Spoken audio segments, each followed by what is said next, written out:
పిల్లలకి స్కూల్లో అయితే స్టార్ట్ అయిపోయినాయండి. ఇప్పుడు కర్రీ అలాగే రైస్ సపరేట్గా చేయాలంటే చాలా టైం పడుతుంది కదా. సింపుల్గా వన్ పాట్ రెసిపీ లాగా అనమాట.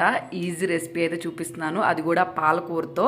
ఫస్ట్ పాలకూరని నీట్గా కట్ చేసుకొని వాష్ చేసుకొని కొంచెం వాటర్ వేసుకొని పేస్ట్ అయితే చేసుకొని పక్కన పెట్టేసుకున్నాను. స్టవ్ మీద ఒక గిన్నె పెట్టుకొని అందులో ఆయిల్ వేసుకొని చెక్క, లవంగాలు, ఆనియన్స్, మన దగ్గర ఏ వెజిటేబుల్స్ ఉంటే అవి క్యారెట్, టమాటో వేసుకున్నాను నేనైతే.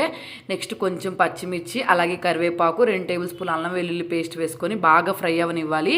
ఈ ఫ్రై అయిపోయిన తర్వాత మనం ముందుగా చేసి పెట్టుకున్న పేస్ట్ని అయితే వేసుకొని కాసేపు ఫ్రై చేయనియాలంటే పచ్చివాసన అంతా పోవాలన్నమాట.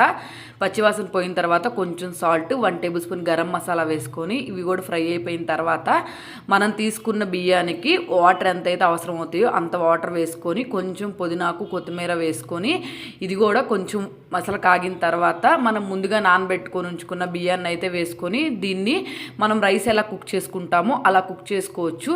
మీరైతే కావాలనుకుంటే కుక్కర్లో కూడా కుక్ చేసుకోవచ్చు. నేనైతే నార్మల్ గిన్నెలో చేశాను.